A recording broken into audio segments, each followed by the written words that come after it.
तो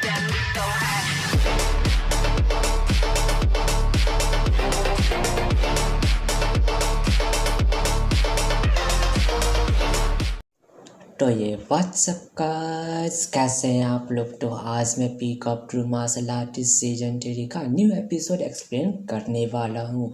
तो अगर आपने इसका पहले का एपिसोड नहीं देखा है तो क्या वेट कर रहे हो, जाकर चेकआउट कर लो, आपको प्लेलिस्ट मिल जाएगा।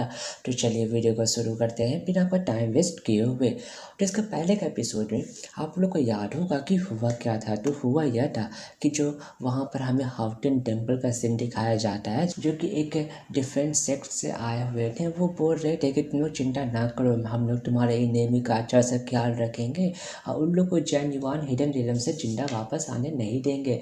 यह आवाज़ सुनकर हम देखते हैं कि वो लोग दोनों हाउटन टेम्पल के बंदे खुश होने लगते हैं। कि तभी एक लड़की बोल रही थी उस बंदे को, अपने साथी को, कि देखो तुम ये सब बात छोड़ो, क्योंकि तुम्हें यह पता होना चाहिए कि हम लोग यहाँ पर किस लिए आए हैं। तो तभी ये बात सुनकर वो लड़का बोल रहा था उस लड़की को कि देखो यह तो बस एक हल्का सा फेवर है और इसमें करने में हम लोग को कोई भी दिक्कत नहीं होने वाला है।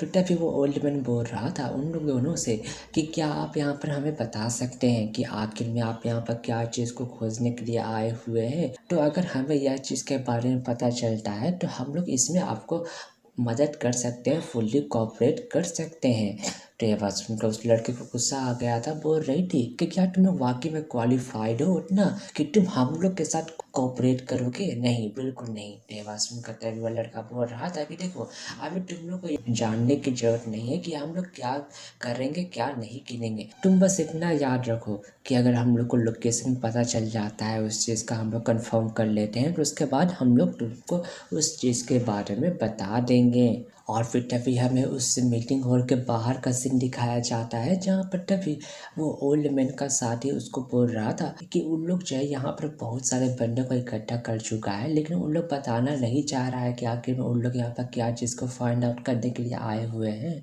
तो क्या हम लोग उन पर विश्वास कर सकते हैं कि वो लोग निफिन को मारने में हमारी मदद करेंगे।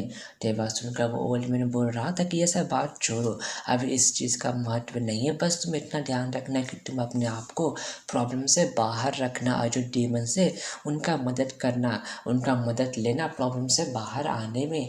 तो ये बात सुनकर उसका साथी बोल रहा था कि क्या हो अगर वो डीमंस हम लोग का बात नहीं माने तो। ये बात सुनकर वो ओल्ड मैन बोल रहा था कि चिंता की कोई बात नहीं है, उनके जो लीडर है उनके एलिक्सर में मैंने कुछ ऐसा चीज़ मिला दिया है जिससे हम लोग को कोई दिक्कत नहीं होने वाला है। और उसको एक बैग दे देता है, बोल रहा था कि यह चीज़ अपने पास रखना और जैसे ही तुम उसमें एंटर करते हो तुम इसको ओपन कर देना याद से। और फिर तभी हमारा सीन शिफ्ट होता है और हमें सुबह का सीन दिखाया जाता है जेन्युइन हिडन रियलम का गेट का।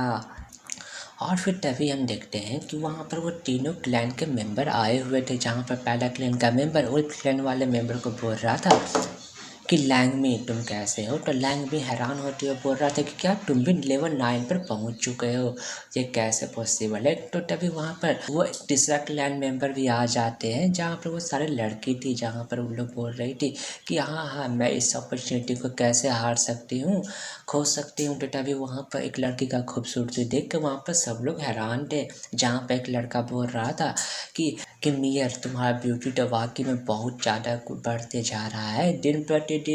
टेवा सुनकर मियर की मास्टर बोल रही थी कि हाँ ये खूबसूरत है, लेकिन यह तुम्हारे जैसे घटिया पर्सन लोगों के लिए नहीं है, कि इसका शादी उस लड़के से होगा जो कि बहुत ज़्यादा पावरफुल और इंटेलिजेंट हो। तो तभी वो उल्फ क्लैन का मास्टर बोल रहा था कि ऐसा लगता है कि तुम लोग दोनों ने भी उस हाउटन टेम्पल के गिफ्ट को एक्सेप्ट कर लिया है। तो वो लड़की बोलती है कि ऑब्वियस सी बात है, इसमें पीछे कैसे रह सकते हैं हम लोग। टेवा सुनकर उल्फ क्लैन का बंदा बोल रहा था कि ऐसा लगता है कि तुम लोग बहुत ही ज़्यादा बड़े गधे हो मेरे जैसे। टेवा सुनकर उन लोग को गुस्सा आता है। तो तभी वो उल्फ लीडर बोल रहा था कि देखो वो गिफ्ट तो वाकई में काबिल तारीफ था, लेकिन रेस्ट ऑफ द लाइफ हम लोग को उसके अंडर में रहना पड़ सकता है। ये बात सुनकर वो लड़की हैरान होती है और बोल रही थी कि अच्छा यही कारण के कारण मुझे जब वो पिल मिला तो मुझे बहुत ज़्यादा अजीब लग रहा था। तो दूसरा बंदा बोल रहा था कि ऐसा बात छोड़ो, हम लोग का पास कोई उपाय भी तो नहीं था इसके अलावा। तो तभी वहाँ पर हॉगटन टेम्पल का शिप आ जाता है। तो देखा उन लोग तीनों बंदे वहाँ पर से टेलीपोर्ट होके उस शिप पर पहुँच गए थे, जहाँ पर तभी वो तीनों वहाँ पर रिस्पेक्ट शो करने लगते हैं। तो देख कर वो ओल्ड मैन उनको बोल रहा था कि इस ट्रेजर हंट में तुम लोग जो है इस चीज़ के लिए पूरा कंफर्म है कि हम लोग को वो ट्रेजर मिलेगा। तो अगर तुम लोग फुल्ली कोऑपरेट करते हो तो तुम लोग को अच्छा खासा रिवार्ड मिलने वाला है। तभी हम वहाँ पर ड्रैगन क्लैन नीफिन को देखते हैं, जहाँ पर उन लोग को बहुत गुस्सा आ रहा था वो तीनों क्लैन के ऊपर, जो कि डेमोस क्लैन था। हाउटन क्लैन के साथ हाथ मिला लिया था। तो तभी उनका लीडर बोल रहा था कि देखो इसमें उनकी भी गलती नहीं है, मेरे ख्याल से उस ओल्ड मैन ने उनके ऊपर कुछ जादू किया है। ये बात सुनकर एक बंदा को गुस्सा आ जाता है, बोल रहा था कि इतना सब कुछ होने के बाद भी आप आखिर में उन लोग को प्रोटेक्ट कैसे कर सकते हैं। तो तभी नीफिंग बोल रहा था कि देखो हम लोग के पास ज़्यादा फेस चेंजिंग पेन नहीं है, ज़्यादा प्रॉब्लम में नहीं फंसेंगे और जल्द से जल्द लोटस पूल के पास पहुंचने का कोशिश करेंगे।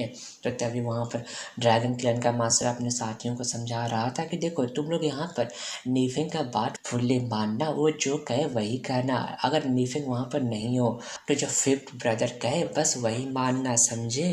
तो तभी हम देखते हैं कि अचानक से वो पोर्टल ओपन होने लगता है, जहाँ पर उसके ऊपर जो वाइन्स लगे हुए थे वो हट जाते हैं और तभी वो पोर्टल ओपन हो गया था। तो देख कर वहाँ पर वो तीनों क्लैन के मेंबर और हाउटन क्लैन के मेंबर वहाँ पर अंदर चले जाते हैं। और तभी हम देखते हैं कि जो नीफिंग था उसने अपना फेस और बाकी सब ने अपना चेहरा चेंज कर लिया था। तो तभी नीफिंग भी वहाँ पर उस मास्टर आव से कुछ मांगता है जिससे वो अपना छुपा सके। और तो फिर वह चीज़ मिलने के बाद फिर वो वहाँ पर बाकी सबके साथ उस रिलम के अंदर चला जाता है। और फिर तभी हम देखते हैं कि नीफिंग जो है उस जैन युवान हिडन रिलम में पहुंच गया था, जहां पर उसको पता चलता है कि वो लोटस पूल से बहुत दूर है, इसलिए वो उसके तरफ जाने लगता है। लेकिन तभी हम देखते हैं कि उसको कुछ एहसास होता है तो वो छुप जाता है, जहाँ पर हम देखते हैं कि एक लड़का एक लड़के पर अटैक करते हुए उसका पीछा कर रहा था, जहाँ पर तभी दूसरा लड़का सामने से आके उसका रास्ता रोक देता है। जहाँ पर पहला लड़का उसको बोल रहा था कि तुम मुझे स्पिरिट फ्रूट दे दो तो हो सकता है कि मैं तुम्हारे डेड बॉडी को ज़्यादा हानि ना पहुंचाऊं। तो तभी हम देखते हैं कि वहाँ पर वो तीसरे क्लैन वाली लड़की जो कि बहुत ज़्यादा खूबसूरत थी वो भी वहाँ पर आ जाती है। और फिर तभी उनका जैसा हरकत देख कर वो लड़की बोल रही थी कि अगर तुम लोग ऐसा हरकत करोगे तो मैं तुम पर मर्सी शो नहीं करने वाली हूँ। तो तभी बाइटियन को भी गुस्सा आ जाता है और फिर वो उस पर अटैक करने लगता है उस लड़की पर। तो यह देख कर वो लोग दोनों आपस में बात करने लगते हैं कि बाइटियन बहुत ही ज़्यादा पावरफुल है और अगर बाइटियन अपने रिलम वाले बंदे से फाइट करता है तो वो कभी भी हार नहीं सकता है। तो ये बात सुनकर वो लड़की बोल रही थी कि ब्रदर बाइटियन आप इसको जल्दी से मत मारिएगा, नहीं तो हम लोग को मज़ा नहीं आने वाला है। तो तभी जब नीफिंग वहाँ पर उन लोग तीनों को देखता है तो वो बोल रहा था कि एक बंदा लेवल 6 पर और 2 बंदे लेवल 5 पर, ये तो वाकई में मुसीबत का बात है। लेकिन तभी हम देखते हैं कि वो लड़की भी अच्छा खासा पावरफुल थी, वो उस बाइटियन को अच्छा खासा टक्कर दे रही थी, वो उसको हरा भी सकती थी। लेकिन तभी अचानक से उनके फाइट के बीच में एक बंदा उस पर अटैक करने वाला था पीछे से। लेकिन तभी नीफिंग बीच में आ जाता है और उसको बचा लेता है। अब बोल रहा था कि तुम जब पीछे से अटैक करते हो यह तो वाकई में बहुत ख़राब बात है। और इसी के साथ हमारा एपिसोड यहीं पर ख़त्म हो जाता है।